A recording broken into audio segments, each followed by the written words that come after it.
Get started. I'm just thrilled to be able to introduce our guest today. My name is Alex Duff. I'm hosting our meeting today. Many of the nouns I would use and verbs to describe what we're doing: hosting, and I'm the host. We're having a conversation. I'm just going to dispense with the air quotes that are so necessary to capture what we're doing on Zoom. That being said, I'm delighted to host our speaker.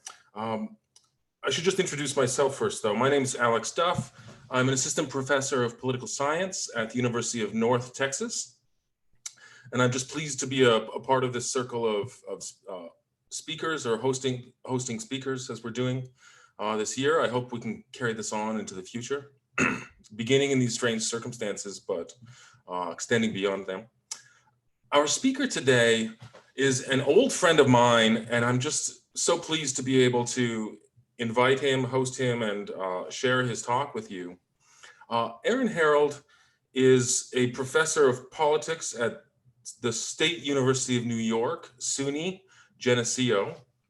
He's the author of numerous articles in the most learned journals of political science.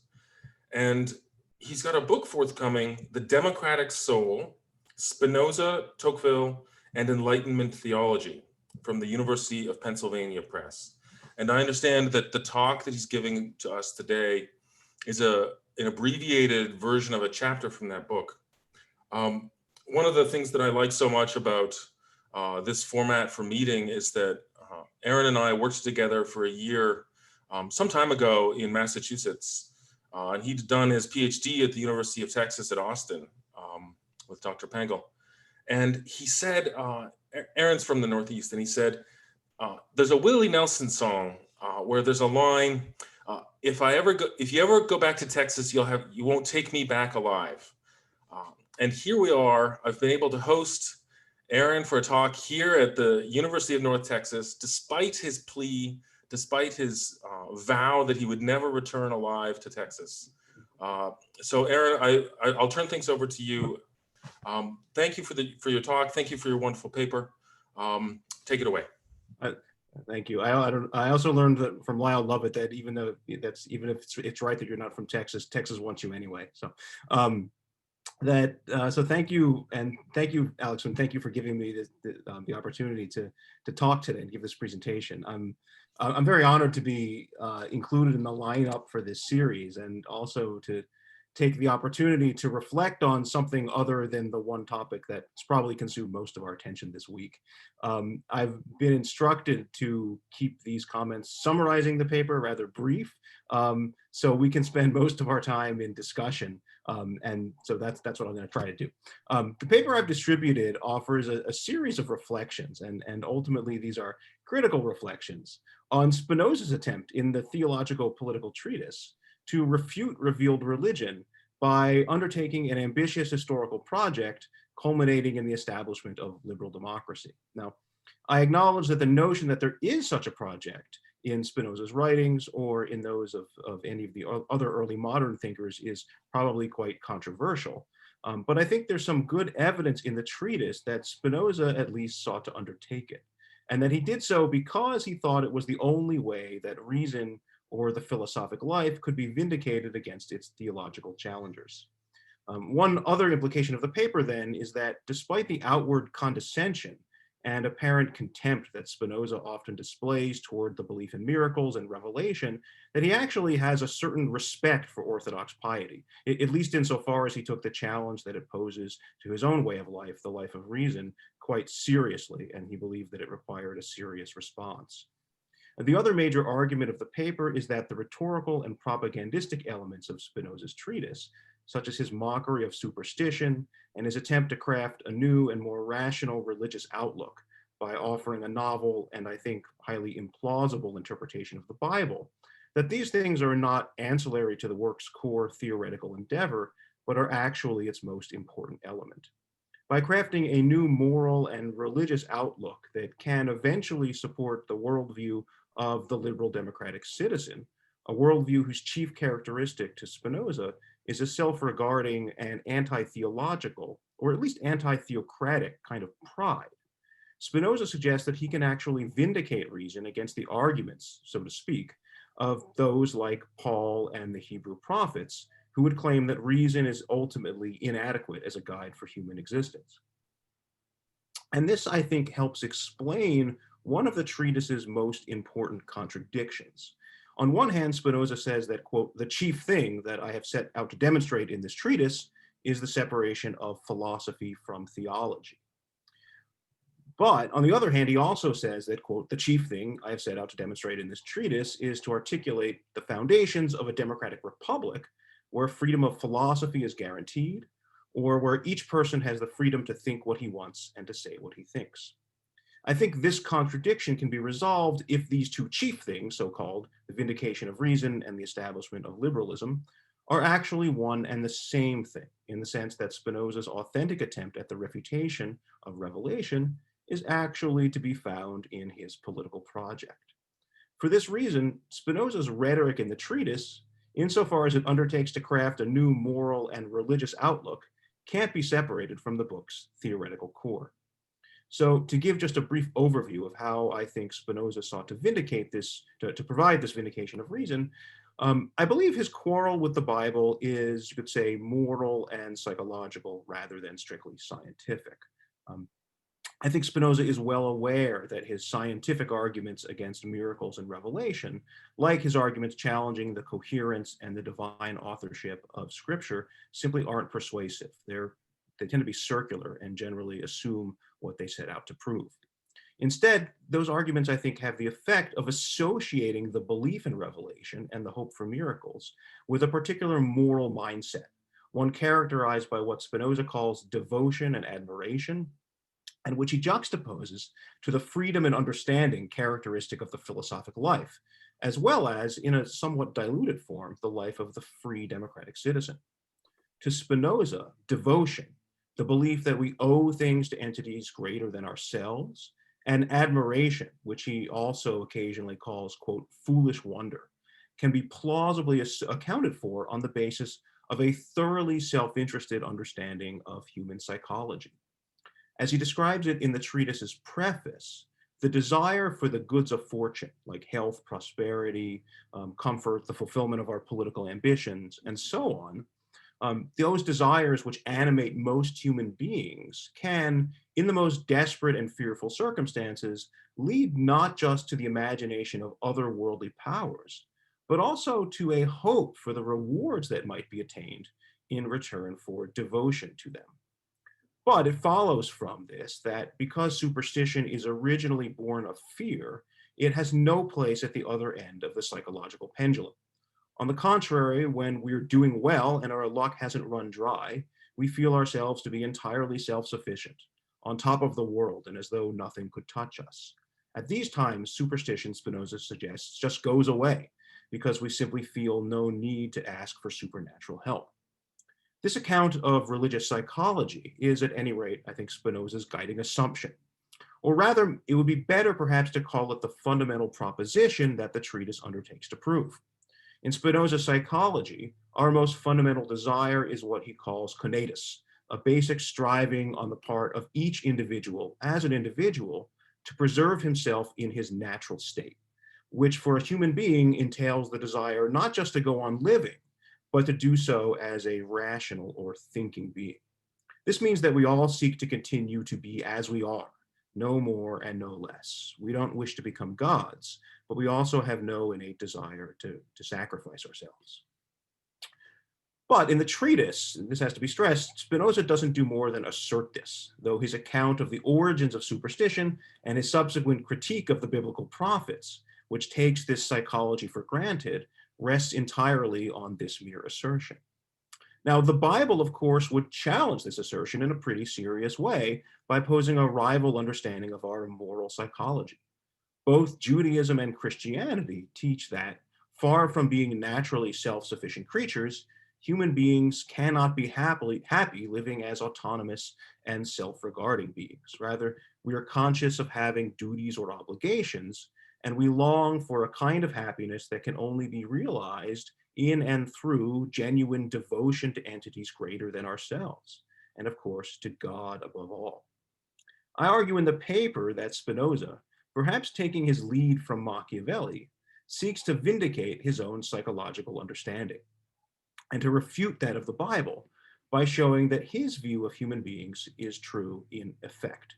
That is, by re-engineering society in a way that can show that human beings can live and live happily without the experience of devotion, that they can take their bearings from and seek to emulate the self-sufficient and thoroughly self-interested existence that Spinoza regards as part and parcel of the philosophic life. Spinoza's project thus seeks to demonstrate that our moral experiences of devotion, which the Bible takes for granted, are not natural but historical, because they can be made to disappear. This is what Spinoza seeks to accomplish, I argue, in propagating a new theological teaching and a new interpretation of the Bible, which is meant to be, in crucial respects, self-undermining. It's meant to provide the theological soil which can, over the course of the work's 20 chapters, eventually create a democratic citizen who is proud to live as an autonomous, independent, and self-legislating individual. Someone who admires reason and may even think of himself as a philosopher, who's cultivated his own intellectual judgments about philosophy, political theory, literature, the arts, and so on. Someone who will seek to share those judgments and discuss them with others, and who's also open to being challenged by reason, but who will resist with spirited anger whenever anyone, and especially the government, seeks to repress them by force or to tell him what he has to think. Admiring and taking his bearings from the intellectual freedom of genuine philosophers, this democratic citizen will come as close as possible to the inner independence and intellectual self-sufficiency, the liberation from all teleology and anthropocentrism that's characteristic of the life of reason as Spinoza understands it.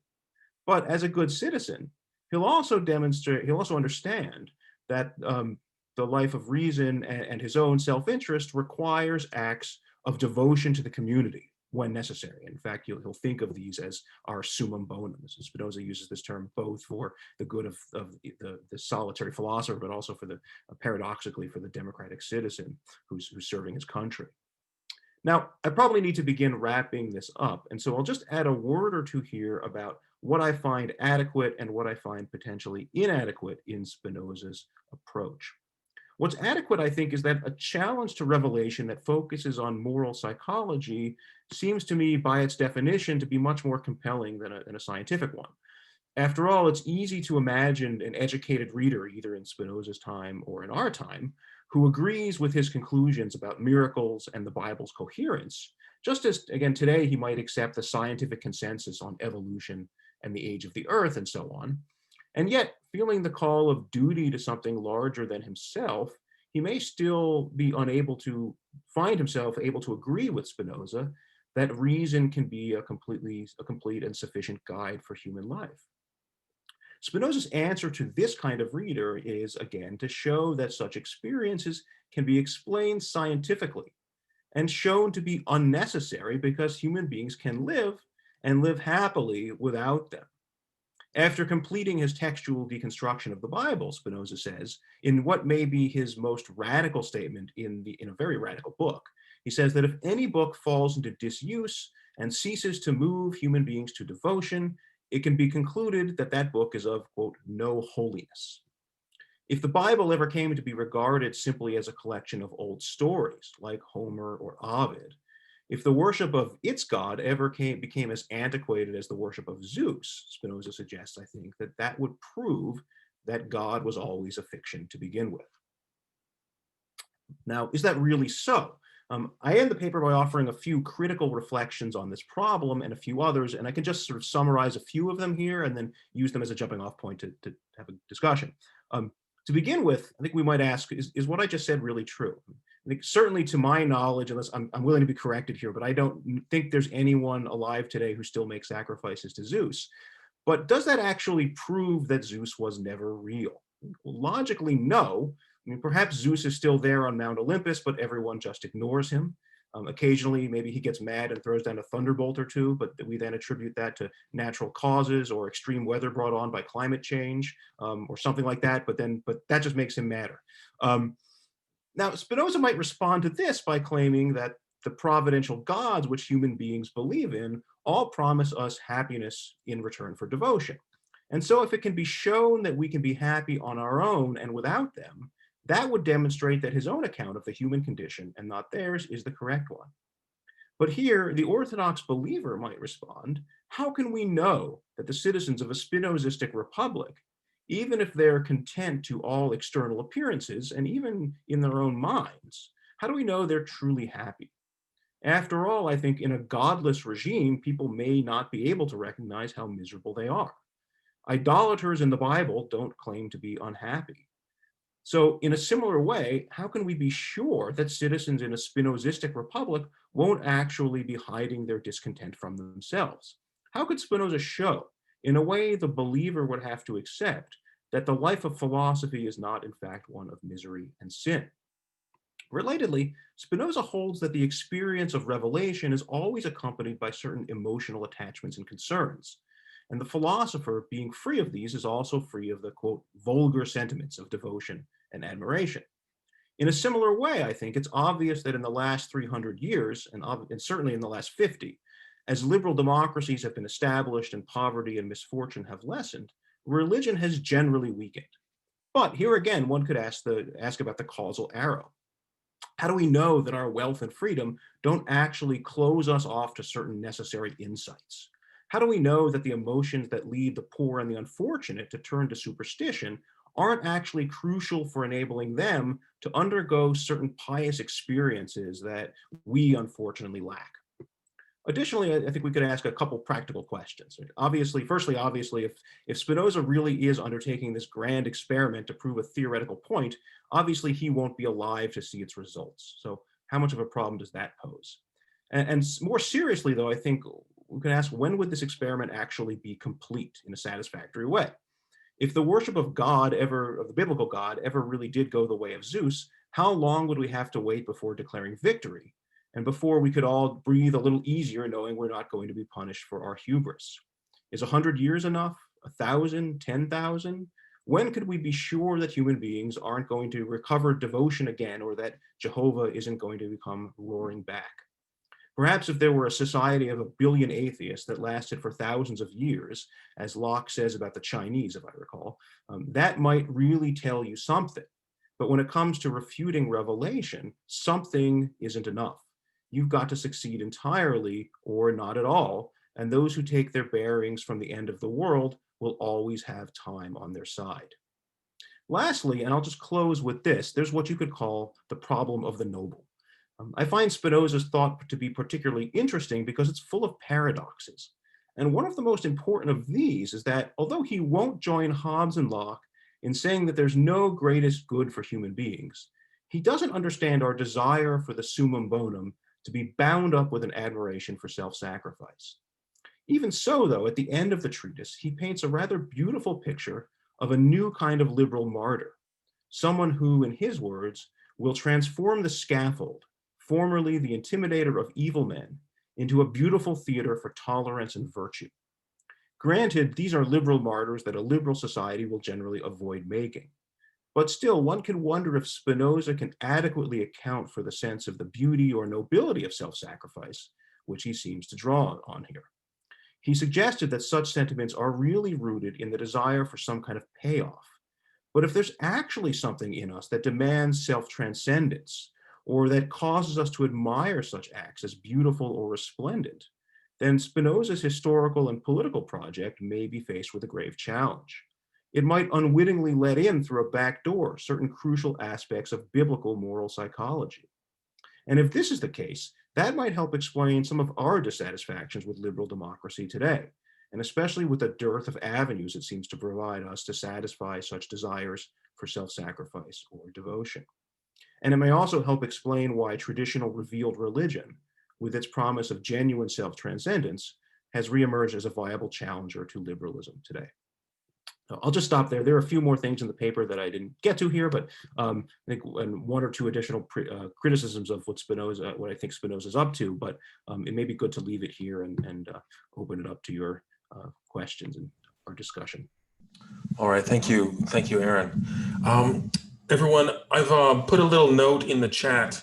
I'll try to keep a queue of questions if you'd like to ask a question or make a comment, just type it in there, and I'll keep a queue, and I'll call on the next person. Dr. Fumarescu, why don't we begin with you?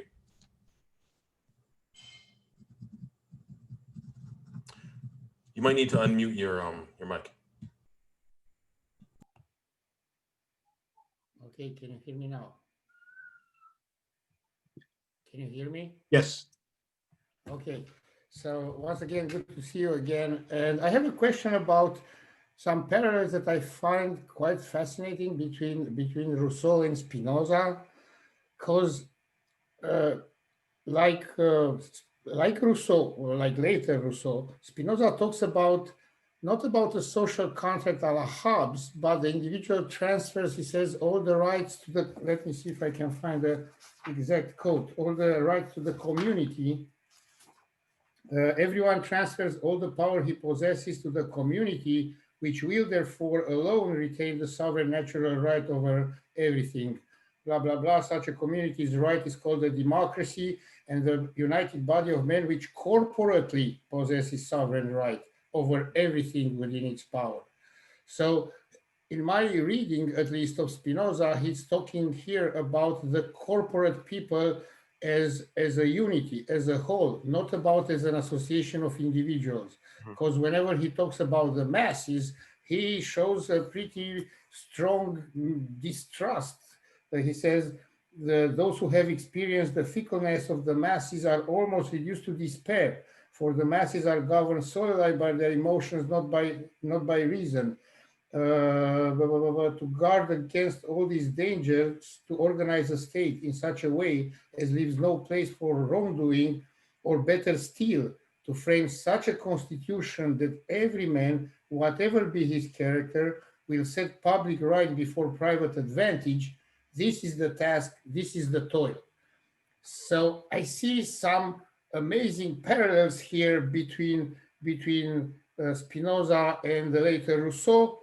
And furthermore, like Rousseau, he suggests that you can use religion as kind of like for the masses, that might be good.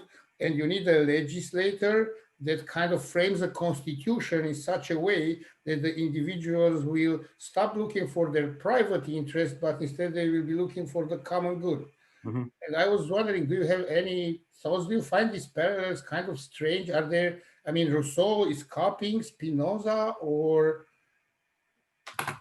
That's a good question. I think what Rousseau is doing, that I can't speak to, but I mean, if there is that side of Spinoza, and it's one thing that I think has made him so, in a way, Spinoza's there was an article a few years ago that sounds something like "Sell Locke by Spinoza," that people really want, that Spinoza sort of is becoming popular. And I think one reason is that he does have there's this tendency in here that to speak to, where I ended my presentation, that we have this sense in liberalism today that this sort of atomistic, purely selfish, sort of capitalist view of liberalism, which I think often called, associated with Locke, which might be a caricature of Locke, but even so, that's not adequate. That we sort of need something more. And Spinoza, in a way, has undergone a resurgence because there is this sort of proto-Rousseauian side to him too.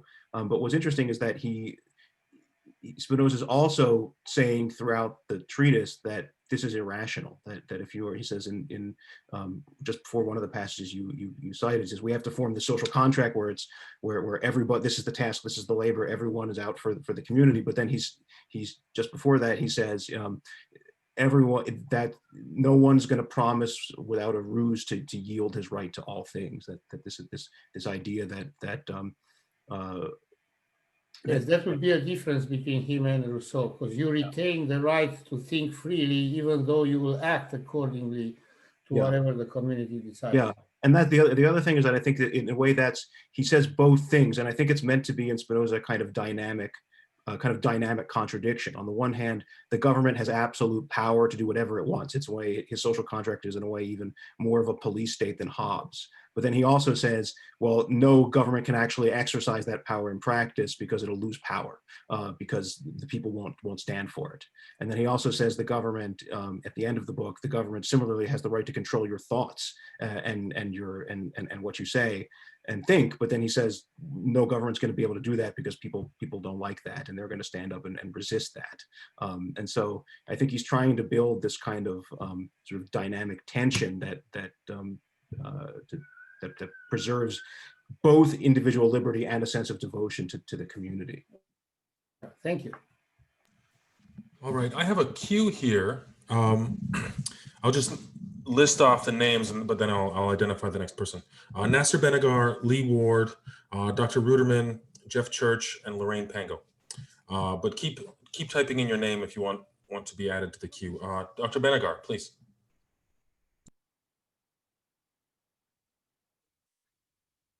I think you're muted.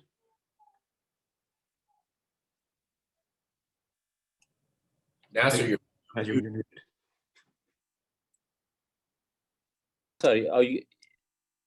Nasser, I just unmuted you. Could you start your question again? Yes, yes. Terrific, thank you. I have a question about your description of the religious experience. And several times you refer to the desire for self-sacrifice. Yeah. That doesn't seem to me true. That is, I don't think people have a desire for self-sacrifice. What religious people, or more generally what moral people have, they admire people who are willing to fight and sacrifice themselves, whether it's for family or their community and so forth. And when those fights end up badly, there's an admiration for the hero, but there is also a kind of sadness.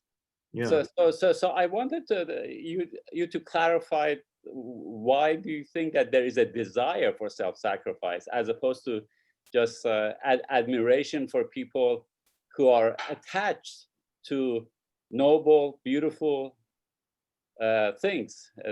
That seems to me a truer description. I don't know what rides on it, but it just seems wrong to say that there's a desire for self-sacrifice. I don't think even Jesus had that desire. After all, he said, "Why have you forsaken me?" Yeah. I don't think it's a desire only for self-sacrifice or purely for self-sacrifice, but I think it's a desire, as and I could be wrong about this, but I think it's a desire for, as I'm presenting it, a desire for, and I think Spinoza doesn't accept this, obviously, that it's a desire for a good, this is highly paradoxical, but a desire for a good that entails a kind of happiness that is sort of bound up with self-sacrifice, that such that by sacrificing yourself, you're also achieving your greatest excellence or your greatest happiness. That's kind of how I was thinking about it.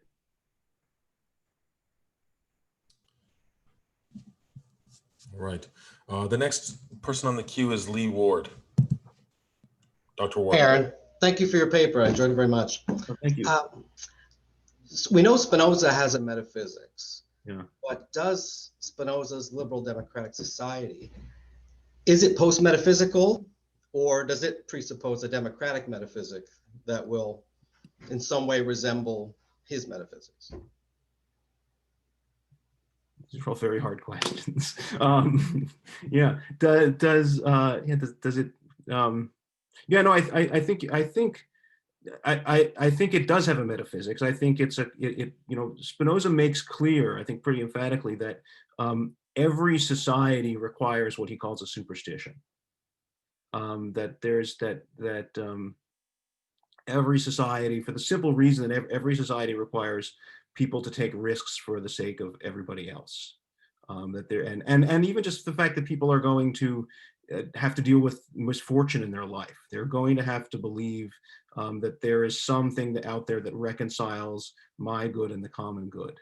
And I think that, and so he makes that very clear throughout the book, and and I think I may have argued in the paper, I know I argued in the book, that his teaching on natural right is in a way it's metaphysics, but it's also kind of its own superstition. That I think by nature, Spinoza doesn't really think that there's no morality in nature, but he sort of provides this description of nature that's infused with sort of moral categories and almost quasi-religious categories.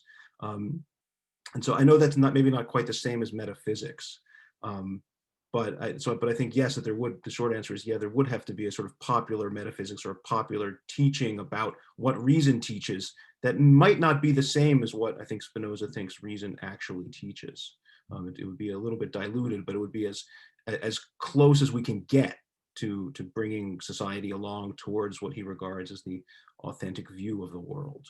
And a big question, I think, for Spinoza, and I think for us, is how far is that? How far can human beings be brought along? I think to give a full answer to your question, we'd have to read the Ethics, and I think I'm sort of inclined to see a lot of the Ethics as an attempt to lay out that metaphysics, or sort of the new post-biblical morality for a democratic society. But I think we'd have to get into the weeds there. Thank you. The next question I have is from Richard Ruderman, my colleague here at UNT. He's written it into the text chat, so I'll just read it. Aaron, this is for you. He says, "Great paper, Aaron. Could I ask, does Spinoza explain what happiness is? He seems to condemn our desire for it as leading to our devotion to an imaginary world where we'll find it. But he also seems to assume it would be the default experience of everyone who simply stops thinking about death. Or must you philosophize to be happy? Or must you feel yourself to be free to be happy?" And again, that's from Richard Ruderman. So, sorry, can you repeat the first question again? Yes. It says, "Great paper, Aaron. Could I ask?" You can stop there. This is a four-part question. Does Spinoza explain what happiness is? He seems to condemn our desire for it as leading to our devotion to an imaginary world where we'll find it. But he also seems to assume it would be the default experience of everyone who simply stops thinking about death. Or must you philosophize to be happy? Or must you feel yourself to be free to be happy? A three-part question. Yeah. I think the short answer, as I understand it, is yes, yes, and yes. That he says pretty explicitly that the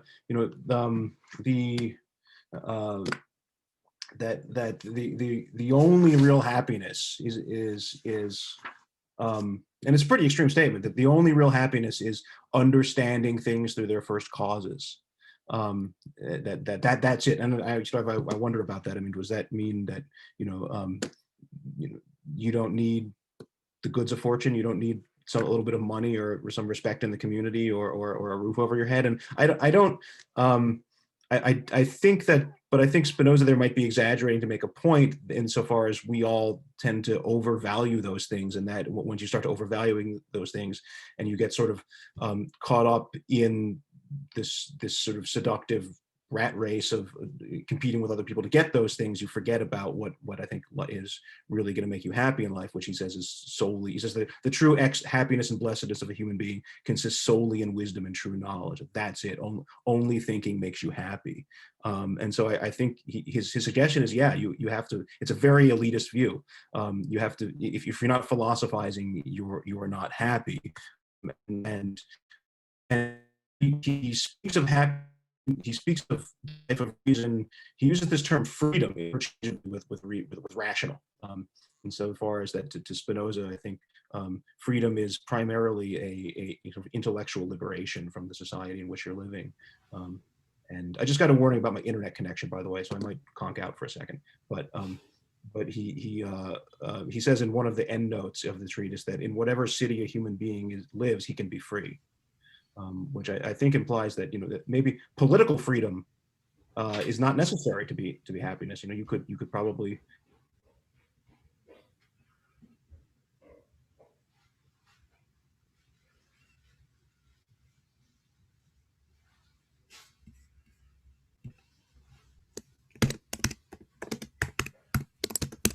I lost Aaron there for a bit. Richard, do you want to try to reply to Aaron's remarks? I don't know if you can weigh in here. Yeah, let me try. So first of all, thank you for the response. Sorry, I've been having Zoom troubles too. That's why I wanted to make sure I sent my question to Alex just to read, which I appreciate you're doing. I was kicked out of Zoom. I'm back. Thank you. But so I'm a little unclear why you said yes, yes, yes to all three of the possibilities, because it sounded like the third possibility is a bit of a lie that Spinoza is telling to get support for liberal democracy. That he really doesn't expect merely free citizens who are free thinkers, even free to think what they wish, but aren't philosophizing, are going to have anything more than a sort of sad simulacrum of happiness. Yeah, and then maybe I should have said yes, yes, no. That you're right. That okay. I was assuming that I was thinking of freedom, and again, because it's Spinoza uses the word freedom and reason simultaneously. So in a way, that's sort of the by freedom he often means the sort of inner spiritual freedom of sort of knowing that living in a society where the moral foundations are all illusory, that it's all superstition, but you're reconciled to that. But yeah, in terms of sort of but to Spinoza, I think what we think of as political freedom, that's not real freedom, right? That's not that's a kind of shadow of freedom that allows us to approach and understand and appreciate the kind of freedom that people like Spinoza have. Mm-hmm. So then, could I say P.G. Wodehouse actually got it right when he describes Jeeves as a Spinozist, because Jeeves is the Spinozist in the Bertie Wooster stories. I didn't know he said he's not he's a servant, he's not a free man, but he's clearly wiser than Bertie Wooster, and though he's not quite a philosopher, I think that's pretty clear. He exercises practical reason all the time to get Bertie out of his problems, and it seems like the mere fact that Wodehouse chose to portray not a free liberal Democrat equal citizen as the truest Spinozist seems to be right, according to your reading, right?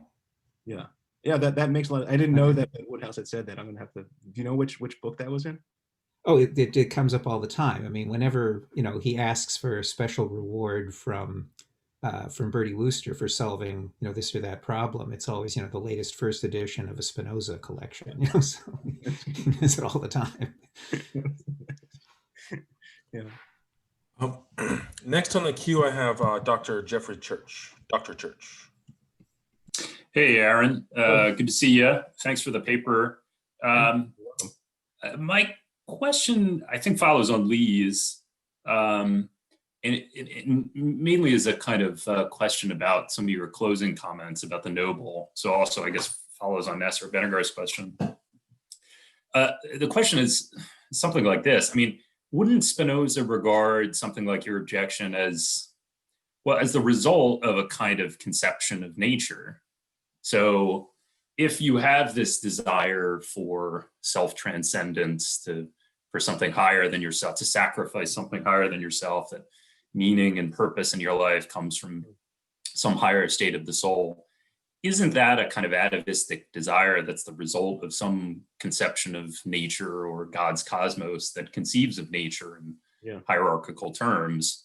Whereas Spinoza in the Ethics wants to conceive of nature in more democratic terms, right? That the divinity is itself sort of immanent to human life, and so would regard or transform the way that once we think about the meaning and purpose of our life in terms of immanent kinds of purposes and aims, so that meaning and purpose isn't something that we have to sacrifice for something higher, but something sort of more closer to home, closer to our intimate circumstances, family, community, whatever case. So I guess this is maybe just another version of Lee's question, in the sense of sort of pushing you to say a little bit more about how doesn't the ethics, isn't an account of the ethics necessary in order to fully, I guess, execute Spinoza's critique of biblical morality, because that's at the heart, like the meaning and purpose of existence it's got to come down to a certain view of the divinity of nature.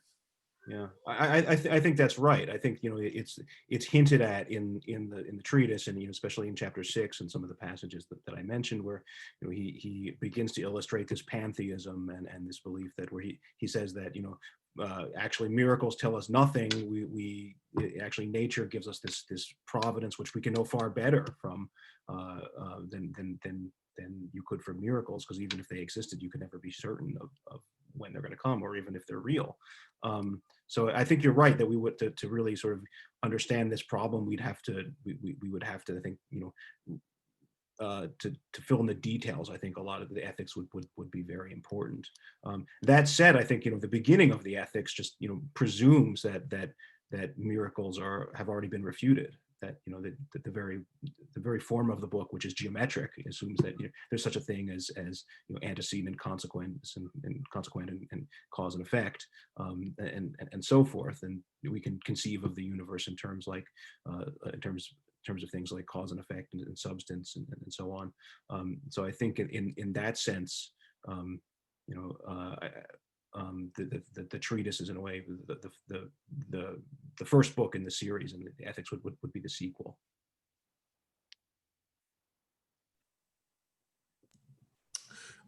Next on the queue, I have Lorraine Pango, followed by Devin Stoffer, followed by Paul Wilford.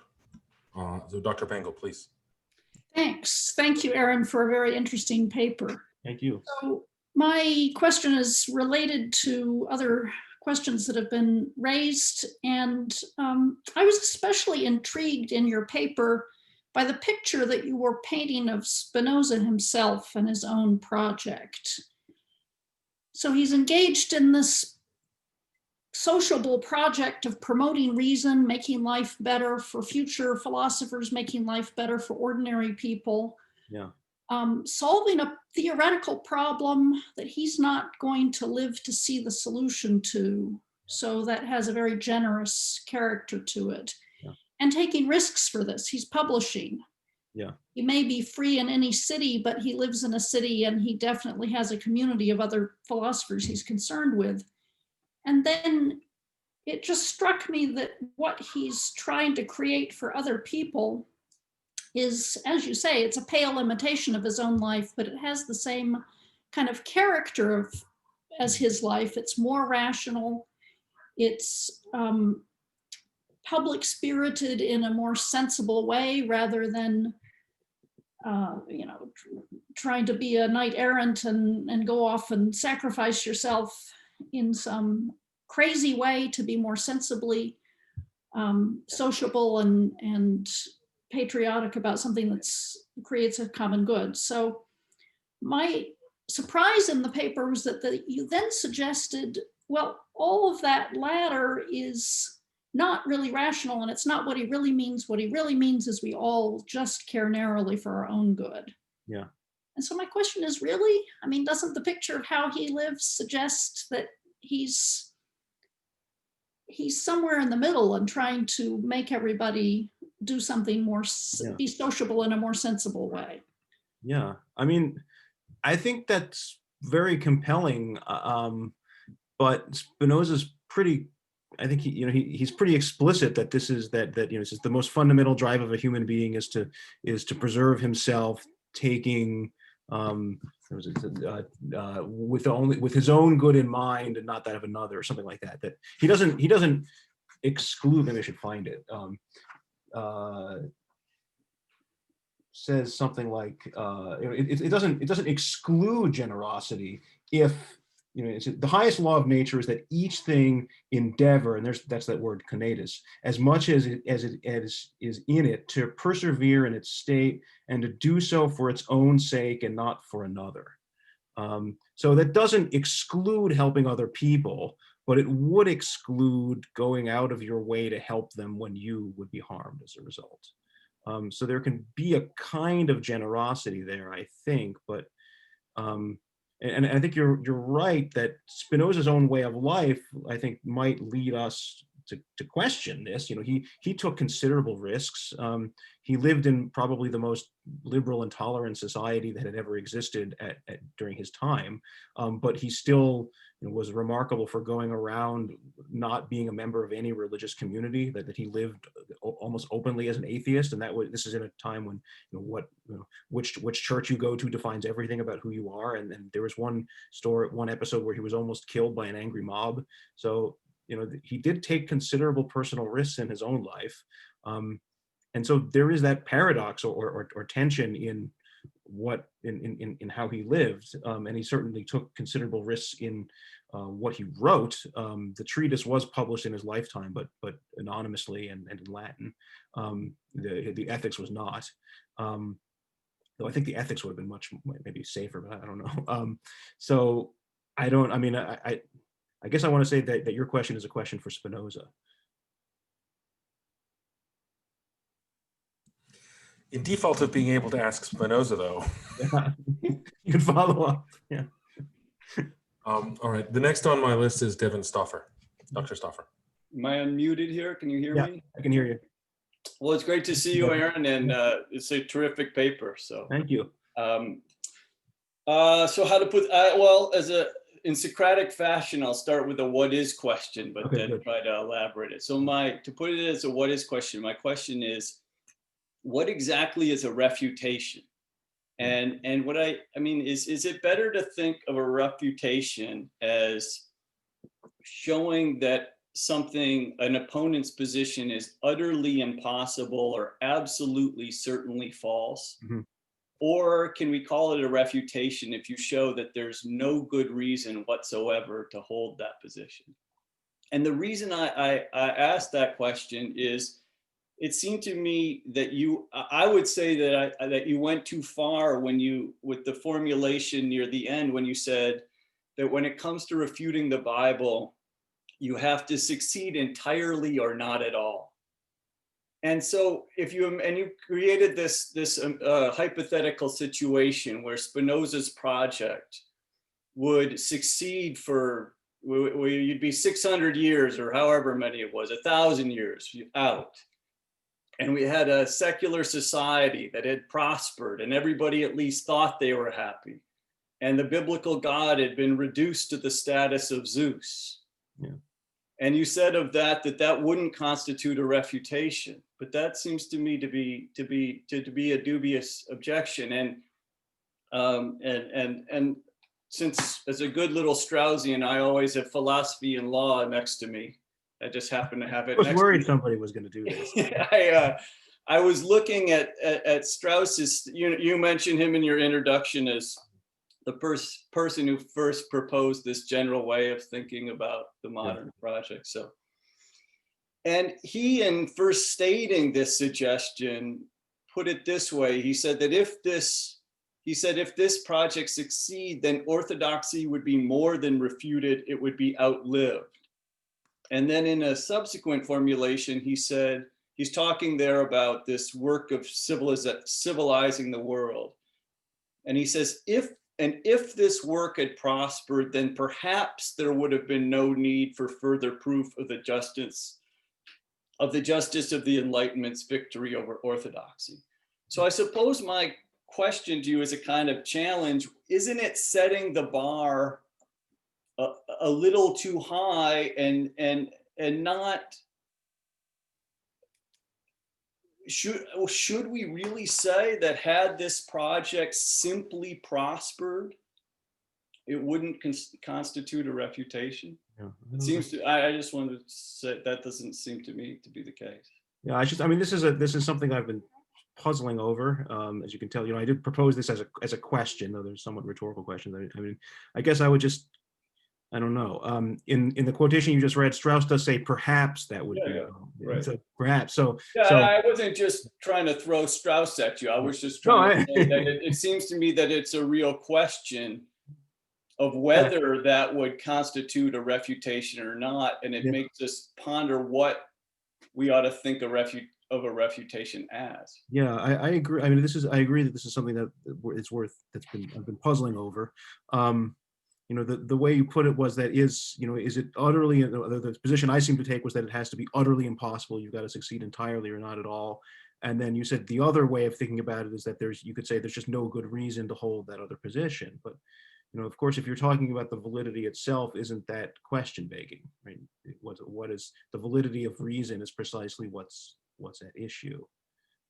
Well, I would say it depends on whether you mean as a logical matter, it would mean that the question would remain open, but as a matter of human judgment, it seems to me to be a different matter of what judgment we ought to pass. Yeah. That, so if is it, to go back to my earlier example, and I'm grateful for the insight that there are people who still worship Zeus. I just noticed that in the chat. So so maybe that proves I'm wrong, but that as a matter of human judgment, maybe Zeus, let's assume that there is nobody who still worships Zeus, that Zeus is dead, and but does I mean, as you're right that logically it may be that there's that doesn't actually mean that Zeus never existed, but that it shows that Spinoza would be showing that we can live our life that way, and we're fine. But of course, I mean, I think one couldn't, as I said, couldn't one, and I'm just sort of thinking out loud here, just probably repeating what's in the paper. There's always, there's always someone on, and I guess maybe I should put it this way, that it might be that it's not sufficient to refute any one particular God. You'd have to really show that people can live and live happily without just the experience of devotion to any God. So because if the biblical God dies, some other God will come up to fill its place, and so I think you're right that the more compelling, or Strauss is right, that the more compelling argument against this is are Spinoza's psychological premises well founded? I don't know. Yeah, so I'm not. I don't. That's probably. I mean, that's a tough, challenging question. I'm trying to think about it a little more. The next question is from Paul Wilford, Boston College. Hi, Aaron. It's good to see you. It's good to see also this project coming to completion, and I look forward to reading the book. I feel like I've seen various snippets of it. Yes, several years. So my question actually follows on nicely from Devin's. It tries to take a slightly different tack at what I think is a related issue, and I'll try to put it in a somewhat interesting way. So I want to approach the question of how the success of a practical project can provide a refutation of revealed religion. So to try to restate in simple terms what I think is the core issue, Spinoza's approach consists in a practical reply to a theoretical question concerning what exists, that is, to an ontological question. So the success of a practical project has some bearing on how we respond to an ontological question.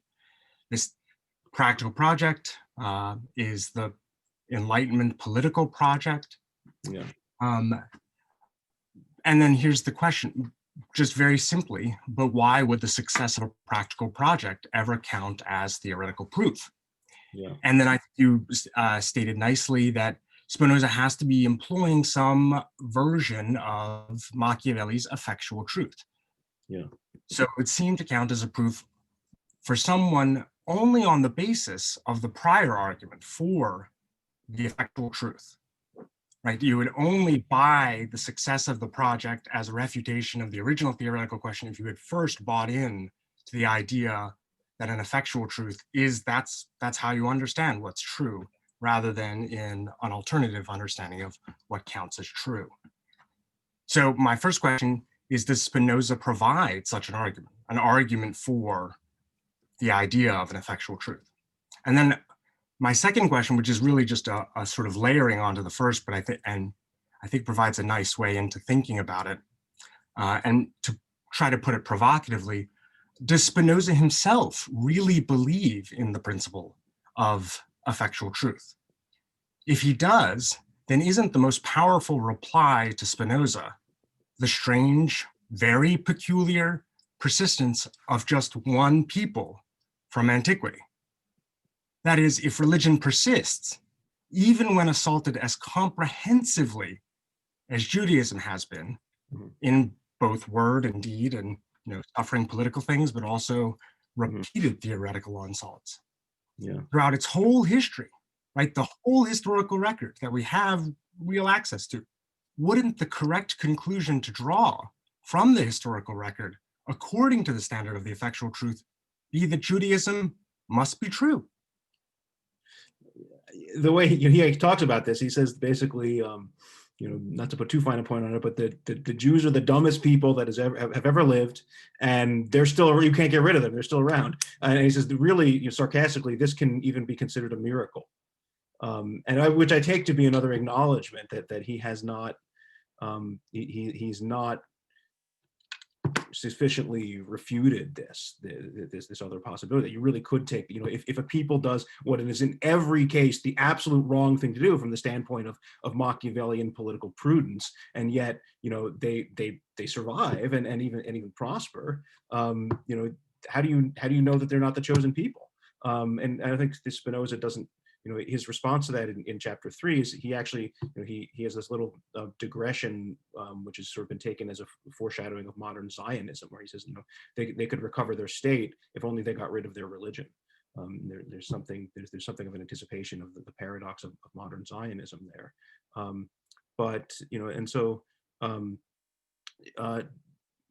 So I think to your first question, does Spinoza provide such an argument?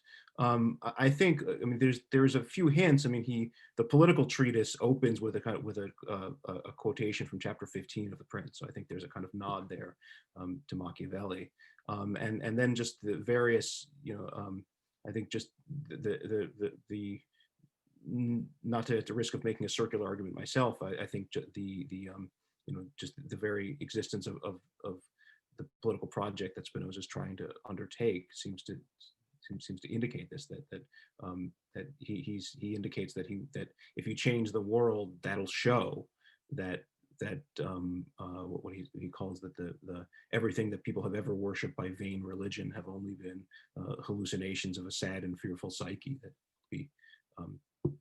that'll in a way, if the political dysfunction brought about by biblical religion is addressed, that'll somehow address that theoretical point. So I think there's little hints of this, but I think that's all.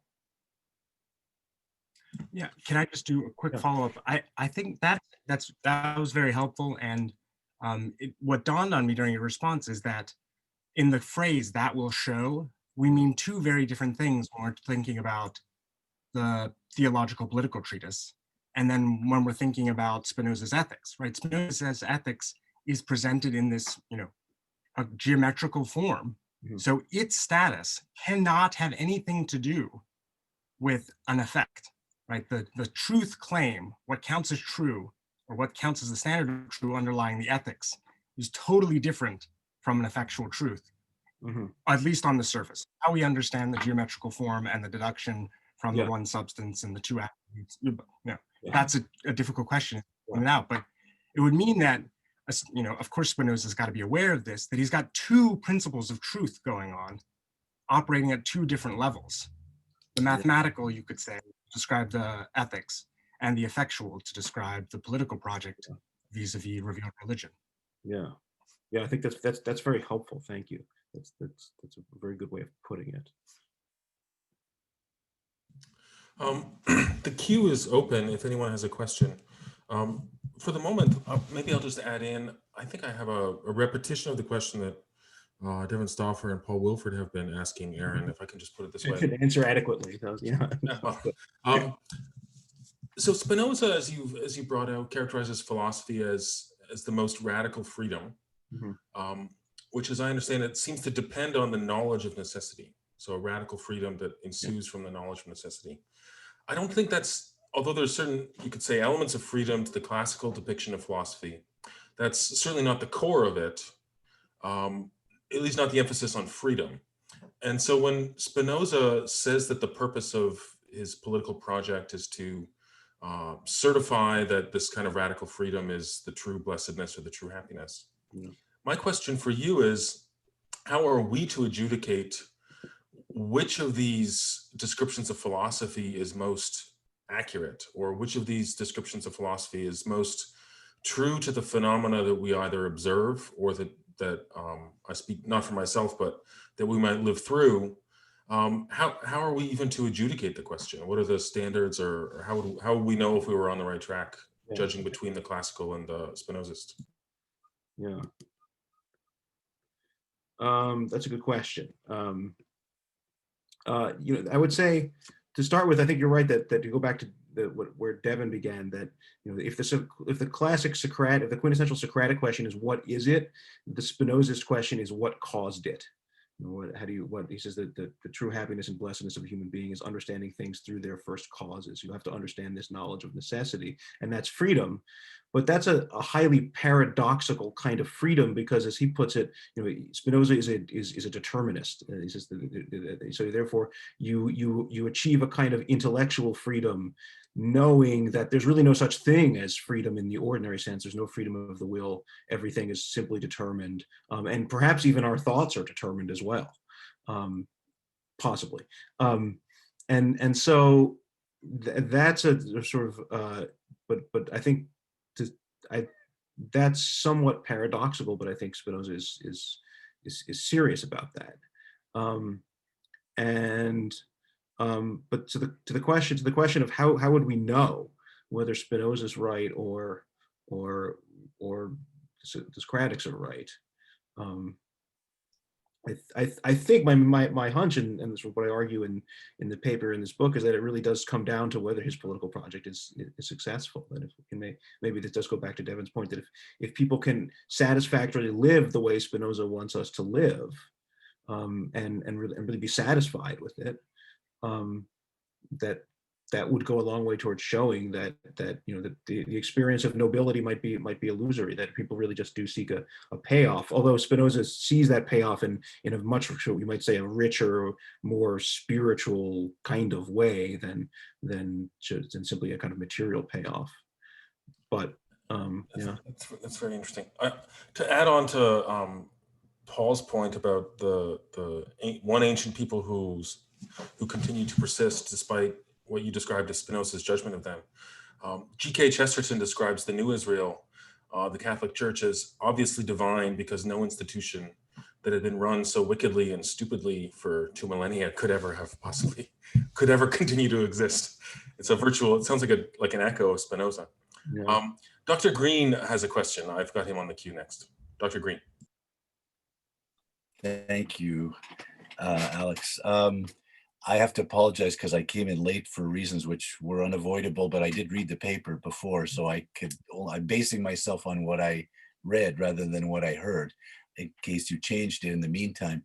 But one of the problems that struck me, or one of the things that I think one has to address, is the presentation that you're giving us of Spinoza is a little too clear. I think it should be actually more ambiguous. I think that there's a temptation perhaps to read the treatise in light of the ethics, whereas maybe you should read the ethics in light of the treatise.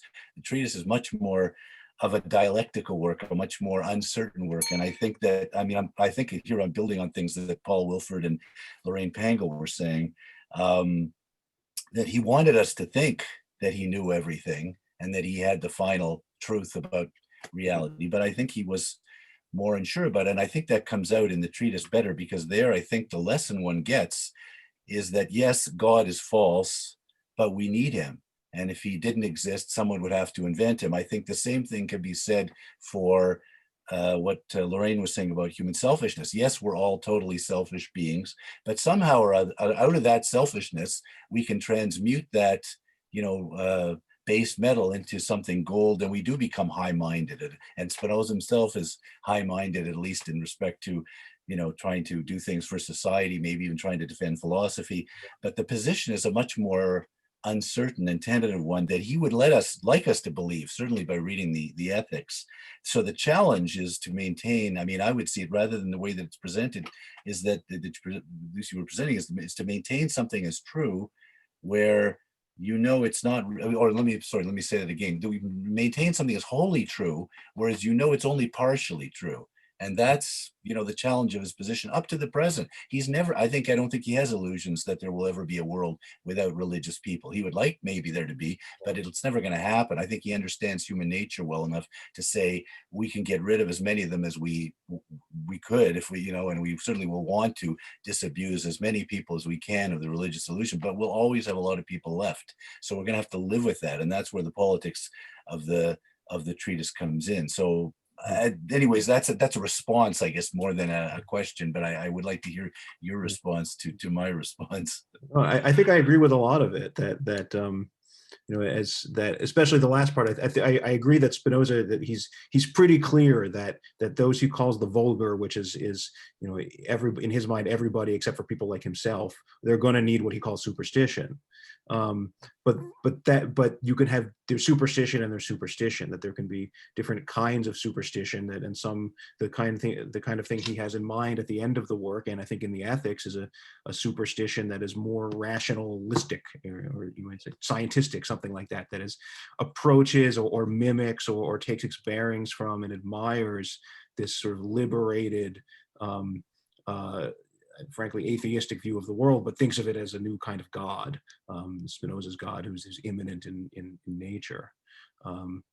And so I think I agree with you there. I think, yeah, and as far as, you know, whether we should read the treatise in light of the ethics or the ethics in light of the treatise, you know, I've been reading, I see myself as reading the treatise as sort of foundational for the ethics, insofar as, you know, that Spinoza speaks, you know, he's pretty dogmatic in the way he presents things, that there are these, you know, he doesn't, you know, he's not the most modest of sounding of philosophers. He's constantly making these emphatic declarations of what we know and how stupid the vulgar are, because they think that all of nature is oriented towards their use, the world revolves around them.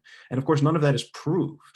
And he even at some points kind of acknowledges this, you know, obliquely. He quotes, I think I mentioned this in the paper, this one time, the statement from Maimonides that he says the eternity of the world is not shown by any demonstration. And then he attacks Maimonides for something else, but he's just silent on that admission that we can't actually show that there aren't miracles. And so, and that of course is what the ethics presumes. Then you have to go back to the beginning again and sort of rejig what he's actually doing. If we understand that that's all a kind of mask that he's wearing, and that the real Spinoza is much more aware of the problematicness of his own solution, as it were. It's a maybe this is sort of what you were trying to say, is a venture of kind of a gamble in history. You know, let's see if we can pull this one off, kind of thing. And it's up to a point. I mean, I guess he's been successful, so in that sense, he passes the Machiavellian test. You know, if it works, do it. You know, but he's always aware. I mean, it works up to a point, but he's always aware, I think, that he's never going to quite. He's not. I don't think he has hopes to pull it off in a definitive way. He understands that this will only have a certain amount of success. Yeah, and that's the problem, is dealing with that. I mean, the reformed religion, etc. That's part of dealing with the fact that you're never going to get the world that I would like to get. That's not sort of what he's saying. But since we can't, let's. You know, first of all, we have to fool a lot of the people, including those we want on our side. So we have to give them the impression that we know a lot more than we do.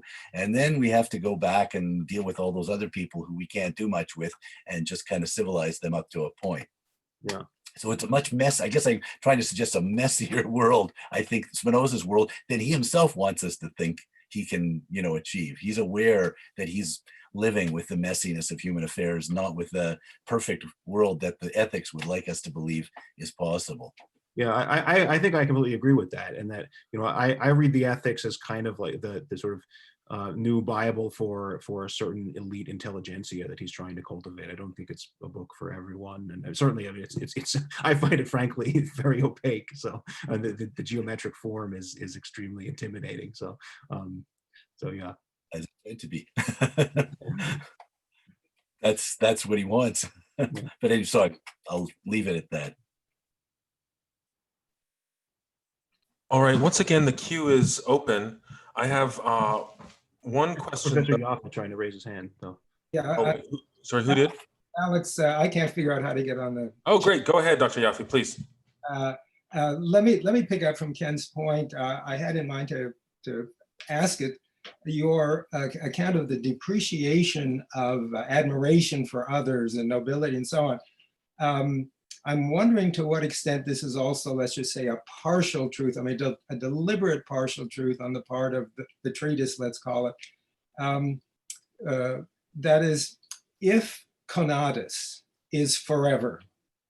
Now that's if you like, the metaphysical sustained truth. I mean, people are grabby. I mean, biblical regimes are grabby. Moses, I mean, we have this account in there how Moses, was able to take over the Israelites by voodoo, call it that, if you like.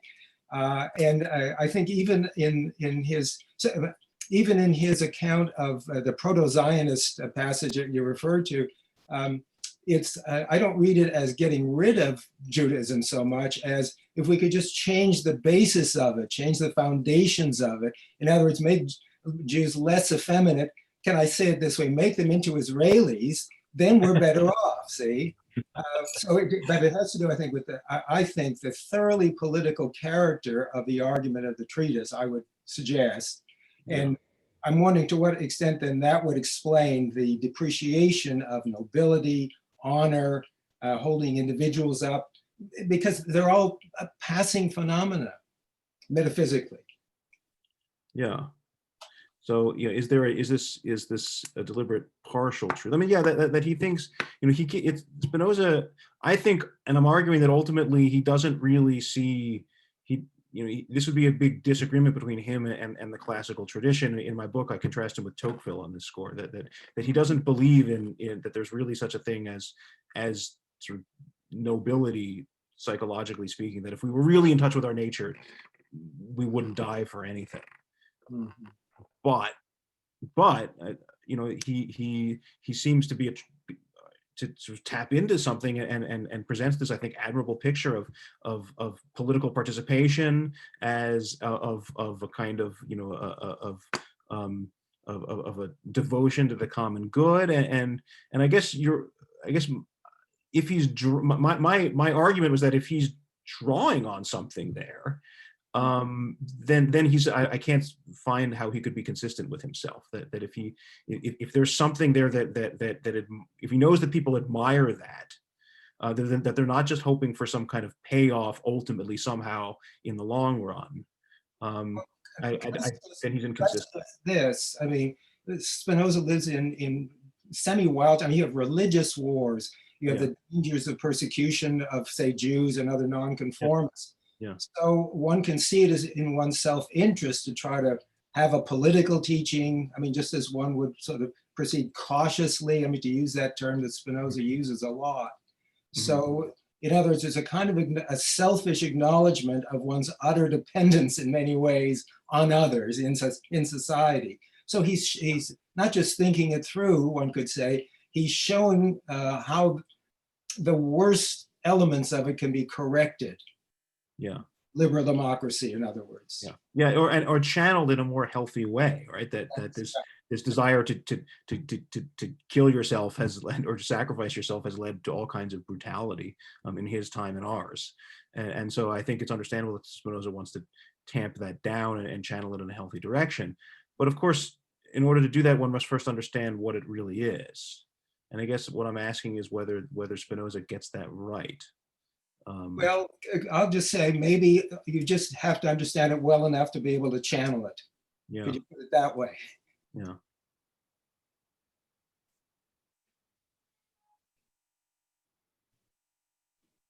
All right. I have another question. It's from one of the participants. It's been typed here.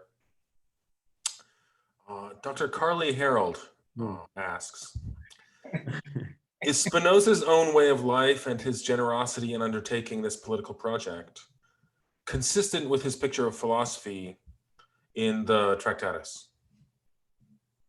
Sorry, can you read that again? Yeah. Is Spinoza's own way of life and his generosity in undertaking this political project consistent with his picture of philosophy in the Tractatus? That's a good question.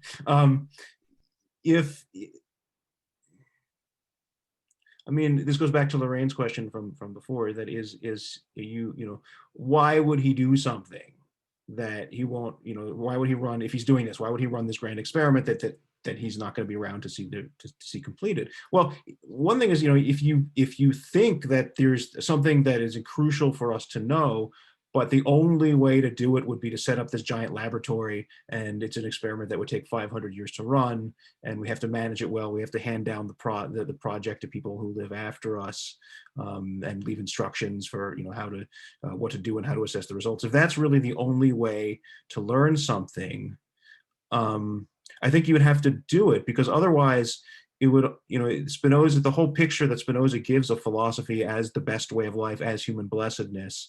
I mean, I think to be blunt about it, Spinoza indicates that it's all potentially hypothetical. He has a very large confidence that it's true, that he's right about this. But of course, but to go back to what I was saying before to Devin, how could you know that? I mean, it seems it would be irrational to believe otherwise. But in a way, that's circular reasoning, because the whole point here is what's rational and what's not. How do you know that the rational way of viewing the world is the correct way of viewing the world? So I guess I can't fully answer that question, because I think it is a puzzle, but he may just think this is the only way that you can do it. And so he tries to do it, but it is true that he wouldn't be around to assess the results. So he must have had some kind of reasonable suspicion that it was going to work.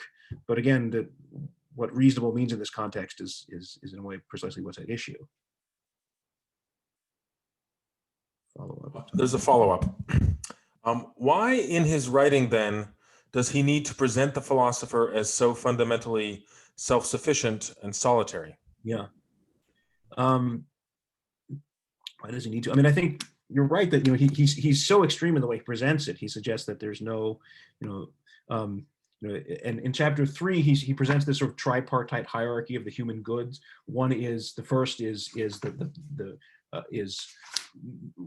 everything that we long for honorably is related mainly to these three things, namely 1, understanding things through their first causes; 2, mastering the passions and acquiring the habit of virtue; and finally living securely and with a sound body. So it would be, and I think the sense is that you need a little bit of comfort, but that's in the service. But then you also need to have your priorities in order to be moderate, and then that is what in turn makes possible the life of thought, which is, he says, our only real blessedness. He indicates that he seems to write at times as though you don't need these other things.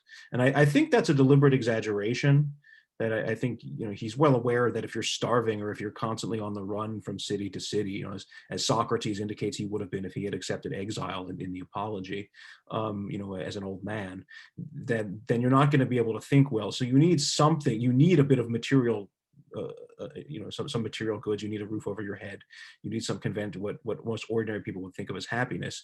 But the problem is that one needs to think of those as instrumental to what is your real happiness. If you start to think of those things as your happiness itself, you slip into this vicious cycle where you tend to give outside priority to those things, and you forget about the life of reason. All right. Are there any more questions not on the queue? I know it's not the easiest thing to access for some of you. Anybody want to stick their hand up or volunteer to ask? Just go ahead and start speaking if you do. Okay. In that case, I'd like to, with some sadness, bring things to a close. Before I do, let me just remind you that the next speaker that we have lined up is for December 4th, and that'll be at 3 p.m. Eastern time. So it's returning to the time of the previous talk. So 3 p.m. Eastern time on December 4th. Catherine Zucker will be giving a talk on St. Augustine. So thank you all. Thank you, Aaron. Thank you for your remarks and for your taking all the questions that you did. This has been a true joy. And thank you all for attending. I'm glad that this could work out. Yeah, yeah. It's a pleasure. Thank you. You. There will be a recording of this saved, and presuming everything goes correct according to plan in the next 30 seconds. A recording of this saved and then uploaded shortly to a site where anybody who couldn't get here or anyone you know who might like to see it will have the chance to hear it. All right, thank you everyone, and have a good afternoon.